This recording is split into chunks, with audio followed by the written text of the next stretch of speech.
On this week's GTA 6 o'clock, a new marketing timeline. Strauss Zelnick has said something very interesting. The open world activities. And then things that are just like, what? And will it flood in Vice City? It's all here on this week's GTA 6 o'clock.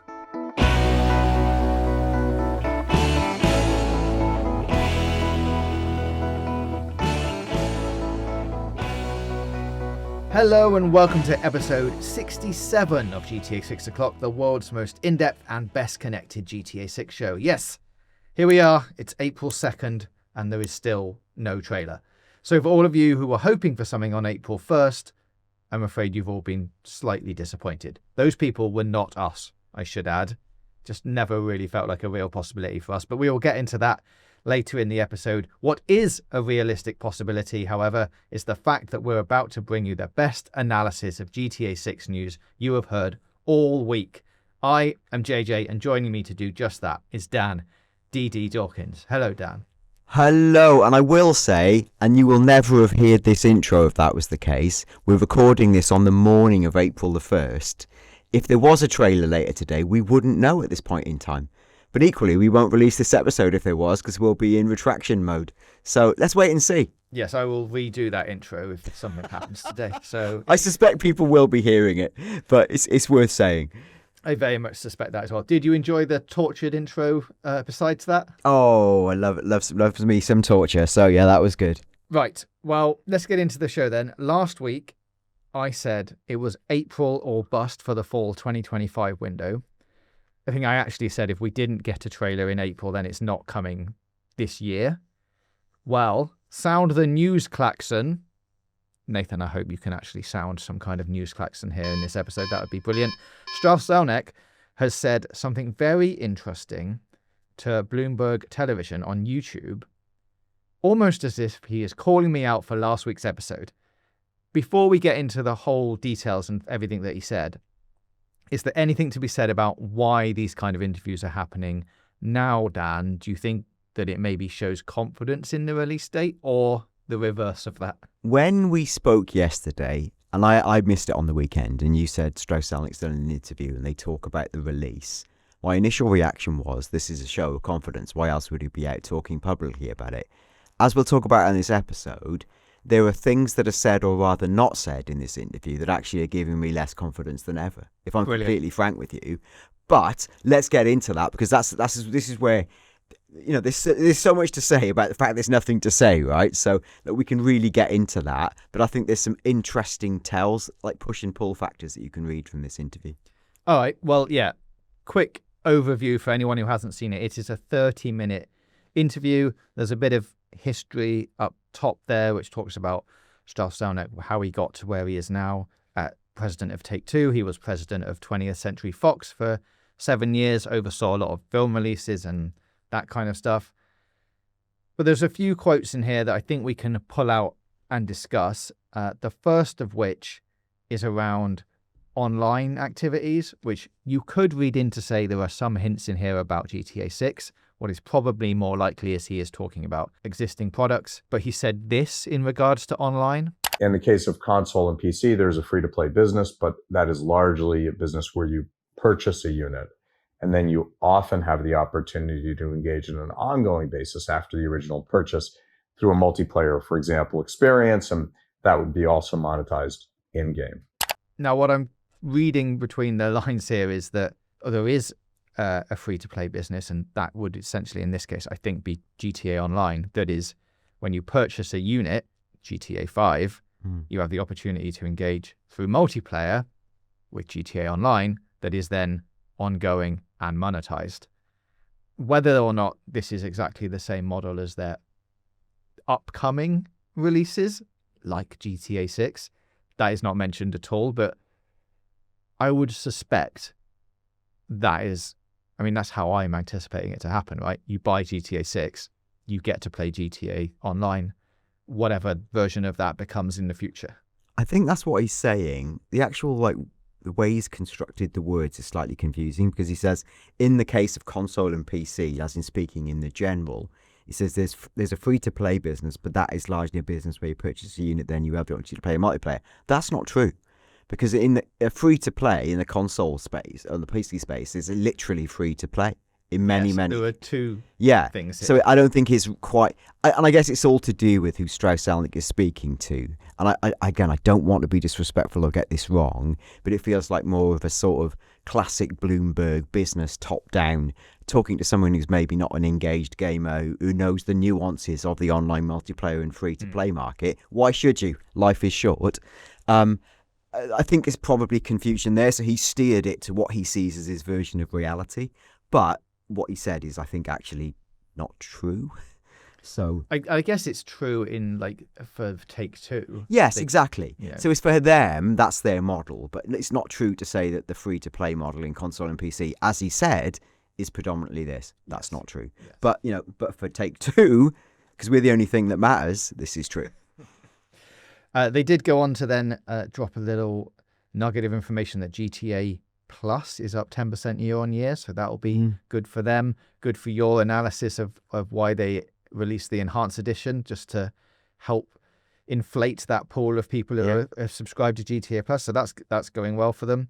And then the interview goes on to say, give us a sense of GTA 5 versus 6. It's been 12 years. Why does it take so long to come up with 6? He means the next version of GTA 6. And Strauss said this. Well, there are really two reasons. The first is we set an intention actually to rest our intellectual property. So some of our competitors come to market very regularly, maybe even annually, with their titles. We only annualize our sports entertainment titles. For our non-sports titles, we think you need to create enormous anticipation on the one hand. And of course, on the other hand, it takes a long time to develop these big, robust experiences. Rockstar Games seeks perfection in what they do. And the perfection's a pretty high bar. It takes a long time. And, the reflection of that approach is in the success of Grand Theft Auto 5, which has actually excelled in 3 console generations, which is extraordinary. And today, it's still the standard bearer for the industry, even though it was launched so many years ago. And that's kind of astonishing in a business where the technology is continuing to change at a pretty steep rate. So think of the high bar that creates, for us, of course, but much more so for the consumer. What we see here then, Dan, is Strauss almost reiterating that same phrasing that we've heard before of Rockstar is seeking perfection with this game. It takes a long time. I think the interesting thing is them saying out loud that they intentionally rest their IPs for a set amount of time. Like there will be a thing of going, oh, we should do another GTA, and probably then going, but not for X amount of years because we want to have a gap and build that anticipation, which is maybe part of the reason you see such a long gap between releases these days. I think it's partly, there's resting the IP, and there's, for example, resting the IP because it's literally impossible to make it go fast anyway. So I think the two things neatly dovetail. It's like, what's the reason we didn't do a manned space mission to the moon this week? Because it takes years of planning. We were resting the space. Yeah, we were resting the space mission IP because it takes ages and it's really expensive. And it's the same with games. So I think again, it's a good spin. And I think what he's trying to say is that, we're not talking to someone who's a bigger business person who might be thinking more about movies and things with a quicker turnaround or TV series. Video games are not like that. And it's all about saying, Take-Two, we've got some good IP, we really care about it. And they do talk about sort of movies and TV quite a lot in this interview. Yeah. Just because it's easier to ground how that kind of stuff is consumed. And it's like, well, why doesn't it work like this? And it's like, well, because it's not the same thing. And that's Strauss's background. And he actually talks quite capably, for obvious reasons, about the movie market and name checks a few different films and different approaches. So he gets it, he really understands it. And then during the end of this interview, we get to some of the big questions. One of which was, he was asked, how do you market a big console game? Like, for example, Grand Theft Auto 6. And Strauss said this. So it probably doesn't look much different than motion picture marketing. So we'll do a lot of brand marketing for a big release. We'll use outdoor, we'll still be on television. The bulk of our spend, though, will be more directed to a consumer. It's more performance marketing. So we will use social media, and the audio-visual material against which we advertise will typically be delivered by Hulu, for example, as opposed to network television. And we don't spend money on Super Bowl ads typically. But you will see us in outdoor for our big releases. I believe in outdoor. Now, I think this is kind of stuff that we knew. We weren't expecting them to spend any money on Super Bowl ads, for example, like back when the Super Bowl was on earlier this year. What we have seen them do a lot of in the past, and sounds like is going to continue, is outdoor advertising, which is typically your billboards on freeways and motorways and big murals on the side of buildings. That is hopefully still going to happen for GTA 6. You can definitely see them doing like a giant GTA 6 logo on a building in Miami, or whether it's New York, or they've done this in the past. And Yeah. in fact, they've done this in the past and made it its own mini campaign where they slow time lapse film them creating that kind of mural. So I think that happened again. It's iconic. It's real world takeover. And then performance marketing really is. It's like targeted social media stuff where they can see the direct return for the, people will click, and that's the measure of the effectiveness of that advertising. So that makes sense for a lot of publishers and digital publishers. They do a lot of that. He's not talking about mainstream press and sort of things that used to be important. It's more, some stuff that's big and showy, other things that are very directly bottom line and trackable. Yeah, once it gets to the stage of seeing all this stuff, I'm sure you'll definitely still see it on TV. You'll see it in cinemas, movie theaters, like before big film plays, like all of that kind of stuff will still happen, as well as a load of outdoor stuff. And then they waited till the final minute of the interview to ask, when does Grand Theft Auto 6 come out? Why is it such a carefully held secret in the industry? And this is what has been quoted quite a lot this week. This thing that Strauss said, he said this. The anticipation for that title may be the greatest anticipation I've ever seen for an entertainment property. And I've been around the block a few times, and I've been in every entertainment business there is. And we want to maintain the anticipation and the excitement. And we do have competitors who will describe their release schedule for years in advance. And we found that the better thing to do is to provide marketing materials relatively close to the release window in order to create that excitement on the one hand and balance the excitement with unmet anticipation. I don't always get it exactly right, but that's what we're trying to do. So, given those statements, what do we think that this actually means? And I guess the big question is, what is relatively close? Yeah, what does this actually mean? I think this has been spun to mean something it may or may not mean by a lot of headlines. I've read on like IGN and a lot of other big sites who've sort of intimated that, almost to spin it like there's a guaranteed super short window of possibly months or less. I think one of the pieces says, we may not expect to see anything of trailer 2 for another 6 months. I was like, ooh, I don't know how I feel about that. I don't know how I feel about that personally and actually as a piece of prediction. Yeah. Because then you're talking 6 months from now, in the 4th month, that's October. I don't know if I feel like that's true. Unless, as there's some things we can talk about. So I feel like the spin around it is good. It's good headline setting for websites. Yes. The truth of it, I don't know. I think it's still possible to say, like we said, relatively close. It's still so vague. I just feel like that could still be a sort of I think, a 5 to 6 month window. Yeah. Still fit within Relative that statement, right? To, something else Yeah. isn't. Relative to games that talk for years ahead of time. It is a relatively close window. Now, of course, it could be, shock, Rockstar are going to do all of this in the 2 months leading up to release. But he doesn't explicitly say that. No. And it doesn't feel like that's going to happen either. No. For such a big title, condensing all that down into 2 months, even 3 months, feels ambitious. Even once you start laying out all of the different beats that they would clearly want to hit, you almost run out of time to do it in that short a period. So, I mean, that even, like you say, we're in maybe, we're in now April. We're in sort of the 8 month window now. But that's like their traditional historical window is 8 months. Even if you reduce that to 6 months, you're then getting into, okay, relatively close to 6 months before the game comes out. That's still fine. What that would push you into, though, is May. Is that right? Yeah, maybe into May. It depends on, like, traditional windows being, say, 8 months, maybe 6 months when it's getting compacted.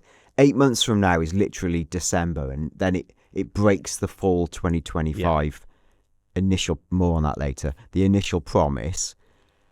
So I don't think that's right. So I think 6 months window is still tight, because even from now, it's basically October, which feels, I think, if it is fall, probably the most likely of all the dates. So it already feels tight. It is compacted. There is a limited window. So I'm a bit loath to read too much into it. I guess he's just saying what we know to be true, is that they like, and there's more of this in the interview, they like to let fans fill the space with conjecture and theories. And of course they do. Like I wrote this in the newsletter last week. I was at some industry get together, and it was sort of not really about GTA. It was just about industry trends and wish listing and stuff. But as it happened, a lot of people there were ex-Rockstar employees, some of which I know. Now, obviously, I can't, say anything they said, even if they had said anything to me. But what they'd said was they pay very close attention to what fans are saying and the speculation. In fact, one of the guys I spoke to said that one of their weekly jobs was to listen to our show. And hello, Rockstar team. And they would I don't know whether they still do that. Maybe they don't care about us anymore. But the job would be to gather around. It was somebody's job to listen to our show and take a temperature check of what, idiots / analysts like us are saying. The fans. Yeah, the fans, right? Voice of the fans, etc. That's funny, but that shows they take it seriously. They do care about what people are saying, and then they can adjust their strategy, which is almost like a non-strategy, based on the vibe. And they will love that people are coming up with the t-shirt theories and the 1st of April stuff, because it's proper tip of the spear, gently, sort of insane. But it's a measure of the passion that people will do that. That's great. And they say that explicitly. It's in the interview. Is there a world, do you see, in which a kind of these kind of interviews are almost part of a stealth marketing strategy, that having him go out there and say these things, which they know are going to be flipped into headlines, is almost like, well, we don't need to put out any material because we can just do a pretty business heavy interview and still get a whole nother round of PR of people writing about our game that we haven't even talked about for 18 months. Yeah, I think so, because I guess you look at it and go, what was Strauss Zelnick's strategic objective in doing that interview? What was the message he wanted to relay? And I guess it's reiterating what he said in investor calls. He repeatedly talk about we seek perfection. And he says, like, he just talked to the interviewee about the games are like an art form. I almost can't believe he had to say that, but I guess for some businesses that is a surprise, because they are more marketing based and more responsive to what people are thinking. So that feels like maybe part of the message, but it's also, like you say, it's a blank canvas that allows people like us to do things based on sort of non-news, but it keeps it momentum going without saying anything. Yes. So yeah, maybe. Yeah, I don't know. I don't know unless it's as simple as he's friends with the interviewee and he wants to do it, or maybe it's a bit more about the mobile business. He wanted to say some things about the mobile business that we're not covering, but of course he had to have some questions about GTA, and that's what we've latched onto. Yeah, and I guess in terms of like you say, what was the goals for doing this interview? Something that I know that you noted down is one of the goals doesn't seem to be to reiterate the fall or 2025 release date, because that wasn't mentioned at all. This is the bit that terrifies me. When you go back through the earnings calls, there's been a fairly consistent reiteration of, and I will say, the word perfection, Rockstar perfectionist, and that phrasing echoed through this and the previous 2 earnings calls. The phrase that did not echo through this, and this is the bit that we should all do our little Hail Marys on, is he doesn't once use the words fall. He doesn't once use the words 2025. well, and the weird thing, he doesn't use the word date. He just repeatedly refers to a release window. That could mean anything. And I'm actually slightly more nervous by the absence of him reiterating fall 2025 than I was. I feel like but you could definitely read into that as a coded bit of signaling. And I guess that to sort of, not to skip to the end, but like, I think where I feel a bit like with all of this now is that the guy Obi Vermeij, who worked on GTA games up to a certain point, and I think actually he left Rockstar so long ago, it's probably not the right conclusion that he knows what's happening there today. Yeah, because that would have been old marketing cycles. Now, he may still know people there, which may make it more relevant. But something he said in an interview, or I think quotes that IGN had taken and spun into a story, was that he would have expected Rockstar to make the call on, is GTA 6 ready to release 4 to 5 months before its due to ship date. So if that was, I don't know, fall October, that date then becomes May-ish. Wow. Right in line for the next earnings call. Yeah, right in line for the next earnings call. So my suspicion is, and I don't know this, is are they on the precipice of a major internal deadline, a basically go or no go moment, where they look their development team in the eye and say, "Are you ready?" Are we ready? Oh, because when the minute we press the go button, nothing is ever impossible. But once they activate the hordes of the marketing, it's hard to recall them. So I think that they've got to be really clear that they are going to go for it if they go for it. So I just wonder whether this is a telltale or not. I wonder if Strauss is being very cautious with his language because they're reaching an internal inflection point of go or no go. And then it either ramps up fast and quick, like he's saying, or it ramps up fast and quick next year, or whatever the delay might be. Or in 3 months' time when you get to the thing again. I mean, they've been through this cycle, with every release so far. We got the GTA 5 got delayed. We got Red Dead got delayed twice. And some of that material had definitely been put out there in the wild. So it's not a clear-cut thing of, even if they release something in the next, let's say, month, the next 4 weeks, just before the earnings call, then they're like, okay, everything's fine. It's still fall 2025. There is still a consideration that it might get 3 months past that, and then we get, it's with regret, but we do need a bit more time to polish this. Could still happen. It's coming in spring 2026. It's what they did with 5. Like 5, they confirmed the date and set pre-orders November the 14th, or November the 5th, actually, they set pre-orders. Second trailer November the 14th. We all lived in blissful ignorance for about 2 months. Jan the 31st. The new release date is... It was 3-4 months further back than where they said, so that could easily still happen. But I think probably they don't want that to happen. So I think they might go. Yes. They want to take it to a point where they go, let's try and avoid what happened last time. Let's be really certain. We've got confidence we can do a compact release window, but compact might be anywhere between 3 to 6 months. Then let's go for it. And I think we can probably. Based on the compacted timeline, this is what we're looking at now. We can probably look at Take-Two's current and more recent releases to see if that is true, and if that's kind of a thing that they have done in the past. Now they're going to have 4 games, I'm counting GTA 6 in that, coming out this year that are big, high-profile titles for them. One of them we've already had, Civilization 7, that came out in Feb 25. They released the first trailer for that in June 2024, trailer 1 in August, and August was basically their tipping point, because then September, October, November, there was loads of content almost every week, focusing on like the new leaders and the soundtrack. They had the cinematic opening that came in December 2024, and then the release date, February 2025. That is a 6-month campaign, essentially, from August to February. So that still fits. You could still apply that to GTA 6. And there's some interesting things in there that I want to come back on in a minute. But let's talk about Borderlands, which is the next high-profile IP that they've got. Has a release date, September 23rd, 2025. The teaser for that was in July last year, 24. We had the reveal trailer, which is essentially their trailer 1, 12th of December 2024, which is the Game Awards. Then they had the gameplay trailer and release date, February 12th, at a Sony State of Play. And that is it so far. There is a rumored suggestion that there is another State of Play coming in like April, May time, which I would imagine Borderlands would feature in as the next beat of their campaign.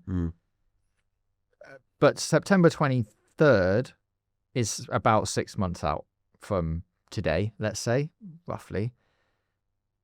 To me, if it almost feels like some of those Borderlands beats were forced in a way because they wanted to position it around big events.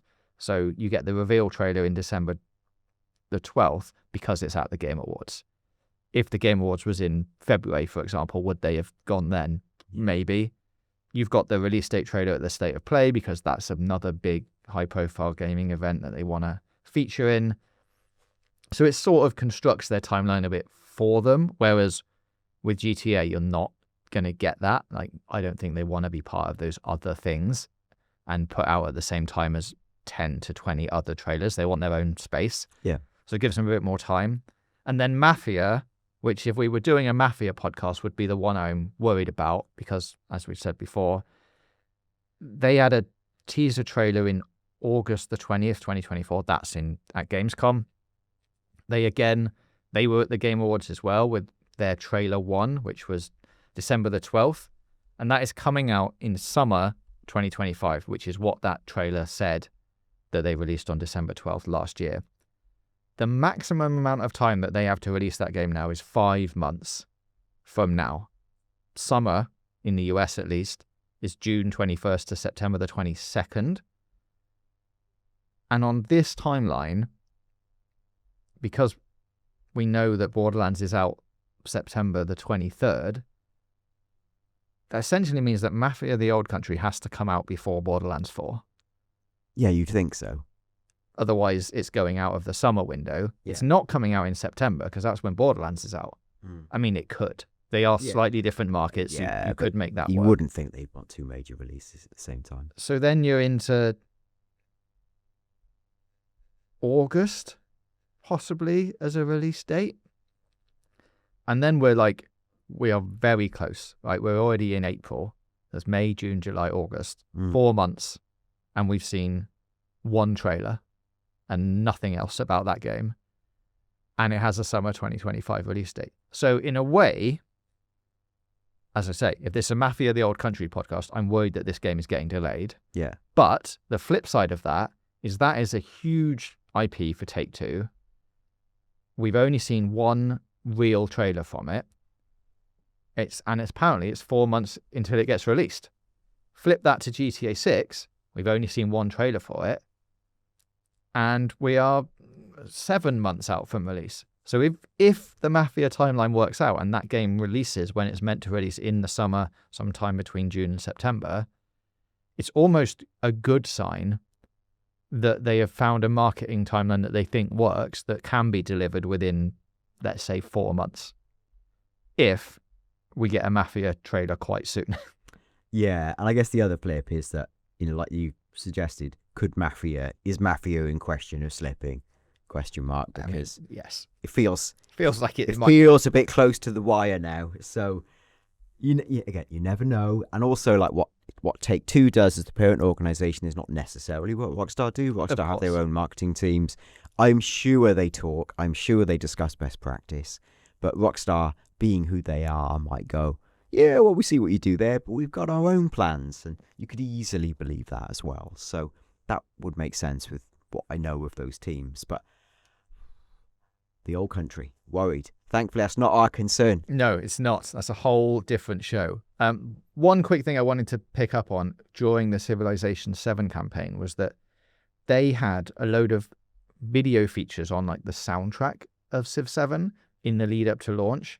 And I know this is a totally different proposition, but in the lead up to launch, do we think that is something Rockstar could do with GTA 6? Because for me, a soundtrack reveal of going, this song will feature in the game is a pretty small beat but actually would be considered big news for anyone who's covering GTA 6. But they don't have, I think they don't have to give away very much at all to get loads of exposure on that kind of thing. Even if they went, featuring tracks from Billie Eilish, for example. Yeah. And that was the whole thing. It's just like a static image going, confirmed artist on a radio station. It would certainly give us weeks worth of stuff to talk about. Oh, What yes. songs are they? Yeah. Which radio station is she going to Yeah. be on? Yeah. Like, I feel like it's something that they could do. Whether they will or not, I don't know. I think it would be a neat thing that gives them a lot of beats in the lead up for not very much, media effort. Yeah, and I agree. I think it's likely we would see a stage where they discuss the soundtrack ahead of release or tease the soundtrack ahead of release. Do I think that'll be before trailer 2? I don't know. Maybe there won't even be a trailer 2. It's straight to launch. I mean, whatever, right? Who knows at this stage? But I don't expect the next thing we hear to be soundtracks. Cue the soundtracks. Right, let's talk about some of the possible open world activities or how they're going to work in GTA 6. Now, this has come from inspiration from an article posted on Rockstar Intel. Shout out to you guys over there. And it's all about how players explore the open world in GTA games, or don't, Yeah. as it would appear. Now, this is from Cameron Williams, who held a talk at GDC called 9 Ways to Encourage Open World Engagement. It's a pretty good talk. You have to be signed up for a GDC pass to go and look at it. But that whole thing is interesting in itself, but it's more interesting when you know that he's previously worked at Rockstar on Red Dead Online and has spent several years on GTA 6. After Rockstar, he's gone on to work at Infinity Ward. He worked on some Call of Duty things, and now he's left to work at Absurd Ventures, which is the studio set up by Dan Houser, where some of the ex-Rockstar employees have gone to work down there. So he's listed a few issues that open world players find fatigue with. They include players not being able to feel compelled to explore the open world as much, and the game being heavy on action, or it's a long time invested needed to get into the game, which leads to what he calls exploration anxiety. So players can see where they have to go, but choose not to. So they look at a thing and wonder, okay, how far away is the next thing? Have I really got to go across the map? Have I got to refuel my car 7 times to get there? Yeah, no, only once, and I'm going to enjoy it while I do it. But that's the kind of thing you see a lot with like legacy Assassin's Creed games, where you see all the markers, and you're like, oof. I don't know which one of these things to do first. Oh, yeah. And that one is really far away. What am I going to get for going up there? Yeah. He mentions Red Dead 2 specifically and fishing, which he said like that fishing mission that you do is the best version of fishing in the game because Jack is reacting to what's happening and it's an organic showcase of the fishing mechanics. Yeah. But when you actually go out into the open world, it's not quite like that. But you remember what you did the first time and you're like, I actually enjoy fishing. I might do a bit more fishing. Yeah, good point. So it's how to get players attached to those side activities, which I think leads us on to, obviously it's going to be a huge focus for GTA 6, open world activities. What do you do out there? What they're going to be, I think we've discussed before on the show, and it will just be a build on what we got to do in GTA 5, but more so and probably more unique things. But the key question, I think, is how do you keep the map, which we assume is going to be larger, how do you keep that interesting for players when you've got such a huge expanse and, the mission structure is going to take you all the way around a map and not necessarily put you in a forest for an hour that you can just wander around? And how do you keep that kind of stuff interesting? How are all of those side activities going to be introduced in the game? For example, I don't know, you can get an axe and chop a tree down for some reason. How do you introduce that to the player? And then how do you make that exciting enough to make them want to do it again? These are all, I guess, big design questions. Yeah. I don't know if you have any thoughts about what kind of thing that you'd want to see that would introduce some of these open world activities. I guess my super quick feeling is like you've said, I can see there being key side missions which are mechanic based an unusual mechanic base. So fishing's a great example where it makes sense for them to weave them into the core story structure, because then it sort of forces you to do a thing you wouldn't normally do, albeit through the story lens. And then you're left to, that's at your leisure to discover. And then it's seeded in your mind, not now, but maybe I'll do fishing later when I finish this game or whatever. And I think, like you put in your notes, I think something that makes it much more interesting then is to do it. The world then is a mixture of conscious and revealed side missions, and then things that are just like, what? Like you just stumble upon something and then a whole new set of discoverables, things to do just get revealed. And I think then you've got a mixture of sort of like conscious and unconscious discovery that keeps you on your toes and you're surprised. Like, and I guess what you don't want to do, as you say, is sort of set up 5 badly motivated, hard to understand things that look really far away, because it's just like, why I'm already drowning in all the new mechanics and the new stuff. So I think Rockstar are very good at this, I think, actually. So I'm less worried about this being a good, done well in their game than I would be, to be cruel, in an Ubisoft game, which often feels like we've built the map, somebody, sprinkle stuff on the turf so it looks less boring and dull. Yeah, how do you make them go over there? I don't know, give them something by going over there. I agree. I think Rockstar are very good at doing that, and we've seen with Red Dead, like that's a huge map that you can only travel across on a horse, and yet it still feels like there's so many different things that you can do in that world and experience, like, all the secrets and the Easter eggs and all of that kind of stuff is great. I think in GTA 6, I'd love all of these things to be much more passive and discovery based. Like you were just in an environment and you see something happening, or there's a guy walking past, and if you happen to talk to them, they say like, oh yeah, I've been panning for gold. Here's your gold panning device. Just stand here by this lake and maybe you'll find something. And if you stand there doing it for 4 hours, you get yourself a lovely reward. I guess in that case, it would just have to be gold, which is worth a lot of money. But all of these things relate to like outfits, probably car decals, all of the kind of stuff that you would like, might be available in a shop, but you could get for free by doing this whole collection of activities. So we will leave it there. I know I mentioned flooding in Vice City at the top of the show. That is something that I'm going to talk about in the future. It's actually quite an interesting topic, but we will do it on next week's show instead, because we are running out of time here. I know, shocking. But what I will say is, if you have anything you'd like us to discuss, please get in touch on Twitter at GTAVOclock. You can contact us on email, gtavoclock@gmail.com, or you can leave a lovely comment in the comments box below if you are watching on YouTube. As I say, lots more to talk about in the next few weeks. Hopefully, Trailer 2 will be with us very soon. Dan, thank you very much for being part of this episode. Thank you all for watching, and we'll be back with another episode of GTA 6 O'Clock next week.